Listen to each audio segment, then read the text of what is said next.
Fitness trackers can be really expensive nowadays, and I mean really expensive. So if you're one of those people who are trying to find an affordable option that's also really capable, the iTouch Air 3 might be the one for you. So in today's video, I'm going to share with you my experience of using the iTouch Air 3 to help you decide whether or not this is the one for you. So, let's talk tech.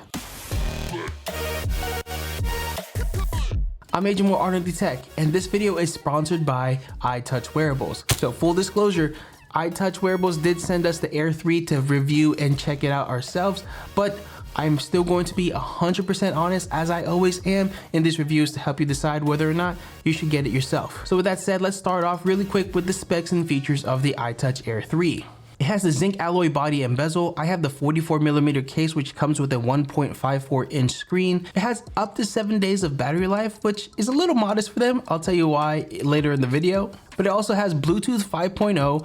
It has a heart rate sensor for continuous heart rate monitoring. And they say that the accuracy is about plus or minus 5 beats per minute. They have a variance pedometer, which they claim to have 95% accuracy, and the water resistance for this device is IP68 at 1.5 meters. And you will need a smartphone to use this device. If you have an Android, it will at least need to be running Android 9.0. If you have an iPhone, it will need to be running at least iOS 13. Other features that it includes are sports modes, reminders and calorie tracker, distance tracker, clocks, and other timers as such. It has a wide watch face library that you can choose from. You can even customize your own if you don't want to choose one of the ones that they have an app. It also has connected GPS and a power saving mode to help preserve its battery for longer stretches of time. So alright, all of that looks great on paper, but what of those features and specs are actually great in real-time use? Well, the first thing is battery life. Their battery life says up to 7 days, but on the Amazon listing it also does say I think up to 14 days of battery life, but on their spec sheet it does say up to 7 days. In my usage, it actually got me past 7 days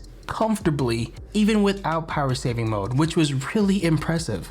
Especially because I had continuous heart rate monitoring switched on, as well as being able to track my workouts. So that's pretty dang good, because the best that I've ever had is about 6 days with my Fitbit Charge 5, and my Apple Watch I get probably about 30 hours. It also has that nice raise to wake, which some watches, some of those more budget friendly fitness trackers don't have that ability to raise to wake. It's just nice to be able to have that simple feature, you know? And I don't have to do like an exaggerated motion to like get it to turn on either. Like very subtle first turn will turn it on, which is really great. The next thing I really enjoyed about this watch is the amount of different watch faces you have in app to choose from. Choosing a watch is very similar to how you would change a watch face on a Fitbit, where you have to go to the app and then choose from those and have it download and sync to your watch.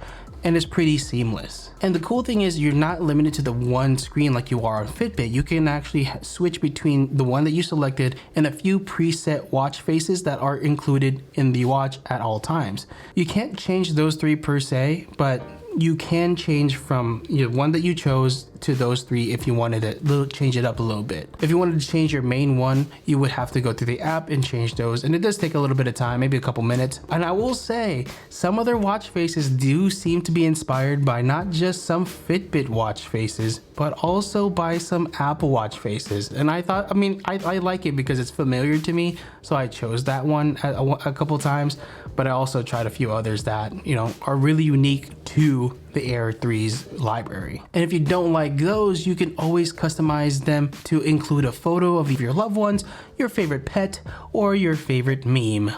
The next thing that I really enjoyed from this watch, especially while working out with it, is how lightweight it is. Because though the size is very similar to an Apple Watch, it is so much lighter than an Apple Watch. To have that lightweight and a big screen is a plus in my book. And while we're talking about the screen, that screen is so bright, y'all. It's really bright, and you can see it really easily on sunny days outdoors if you're going out for the run, or if you're doing any sports related activities or training outdoors. You will be able to see your watch face at all times. I will say it does sometimes get a little too bright, but it is nice that you get to customize the brightness level on the watch itself. And talking about the sports modes, as someone who loves to play basketball, it's great to see basketball one as the preset options and one of the only options you can choose when it comes to sports training on your watch. The Air 3, like I said earlier, has football, baseball, soccer, and basketball as their sports modes. And for workouts, it has hiking, elliptical training, outdoor running, and outdoor cycling. And so those are the workout and sports modes that you you can choose from when you're doing a workout. And I feel like the only thing missing that I was missing out of personally was weightlifting, because that's primarily what I do. But that said, I think most of the workouts that are included on the watch already are going to be more than enough for most people. As for the heart rate monitor, it does seem really accurate. I did compare it to my Apple Watch during some workouts, and I could see that my heart rate was going around the same time.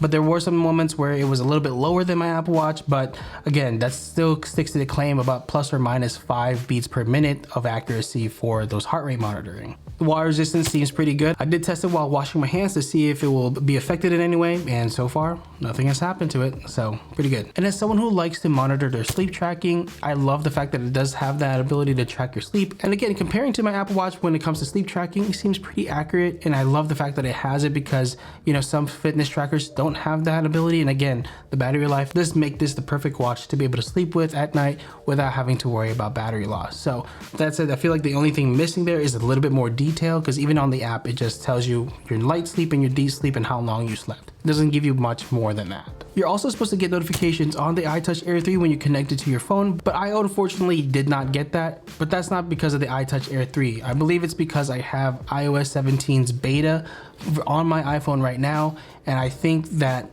something about the beta is screwing up with the notification sending to this iTouch. So I'm not gonna fault it on iTouch Wearables. I did also see a few other reviews where people did get their notifications and didn't have issues with it. So that's my theory. So you can take the fact that I didn't get notifications on my iTouch Air 3 with a grain of salt. The thing that I did turn on and did get was hydration reminders and the sedentary reminders to help you, remind you, hey, you've been sitting down for a long time. You need to get up and start moving, mister. That did work, and then it did happen to me a couple times. So thank you, iTouch, for reminding me to drink water and to get up and stop being lazy. Oh, I wasn't even thinking about that. That just happened because I was thirsty. And honestly, the highest praise I have for it is the value you get per dollar for this watch. Because I'm comparing it to the other fitness trackers that I've used, which is my Apple Watch, a Fitbit Charge 4, and my Fitbit Charge 5. So those are the ones I've used in the past, and this is what I'm comparing it to. And it's honestly comparing pretty well to all of those devices and their features. And it only costs $60. That's crazy. Where my Fitbit Charge 4 at brand new price was $100. The Fitbit Charge 5 costs $150, I think now. And the Apple Watch, obviously the cheapest you can get if you're not buying used, is like $200 something. For $60 you get something that has very comparable features to those more expensive models. It's pretty great. So that value is off the charts, but it's not perfect. Obviously, for $60 you're not going to get a perfect device. I will share with you my thoughts on that in a second, but if you're enjoying this video so far, make sure to give it a like and subscribe to our channel for more videos like this. And if you want to get the iTouch Air 3 for yourself, I'll have the links in the description below. Again, those are affiliate links, so you help support our channel when you use those links. So what needs to be improved? There are a couple things, maybe more than a couple, but the first thing is I did have some issues connecting the iTouch Air 3 initially to my iPhone. Again, I was on the developer beta of iOS 17, so it was really choppy. I don't want to fault it on the app or the watch, but it did give me trouble. I ended up connecting it to my iPad mini, worked that way, and eventually I was able to connect it back to my iPhone, and it worked perfectly fine there too. I will say it was really easy to navigate and it's really fluid, but there are some things that I just wish that were included in the app that weren't, like more details about my sleep tracking, my heart rate throughout the night, access to older workouts without having to go date by date. Again, it wasn't bad. It just needs a little bit improvement when it comes to those things, and I think it would be perfect. As mentioned earlier, the iTouch Air 3 does let you control your music, pause, play, skip, whatever, on your watch. But when you go into workout and sports modes, you are not able to do any of that. You're not able to go to the home screen. You're not able to go anywhere besides that screen of workouts. You have to pause, play, or stop to be able to go access anything else from your watch. So that is kind of unfortunate, because when I'm working out, that's when I'm listening to music, and that's when I want to control my music with my watch. And most earbuds nowadays have the ability to control your music through the headphones yourself, and you can always just pick up your phone, but you know, having that ability to just raise your watch and change it there, yeah, kind of miss that. And again, like I mentioned earlier, I wish there was a weightlifting option when it comes to workouts, but even though it feels a little limited, I think it has enough for most people to enjoy and to be able to use during their workouts. So again, another thing that I really like to be able to do is customize your watch faces, and the fact that you're able to customize in the app is awesome. I would love to be able to customize on the watch itself. So like being able to change and be able to change those preset watch faces to have maybe 4 or 5 preloaded and switch through. Again, I'm getting into the nitpicking criterias here, but this is something I enjoy in general, and I look for in every watch that I try, not just this one. And honestly, you might not even care about that. That's just something I look for. Again, this watch is still really good. For all the things that I am nitpicking, there's a ton more great features about it. And again, it's comparable to the Fitbits. It's comparable to an Apple Watch. But it's not gonna be perfect. It's not gonna beat those per se, but for $60, that's honestly kind of hard to beat. So if you're searching for a more frugal option when it comes to fitness trackers, I think the iTouch Air 3 is a perfect option for you to consider. If you're in the market for a fitness tracker or something that's more affordable, let me know which one you're thinking of getting in the comments below, and if this is making your list.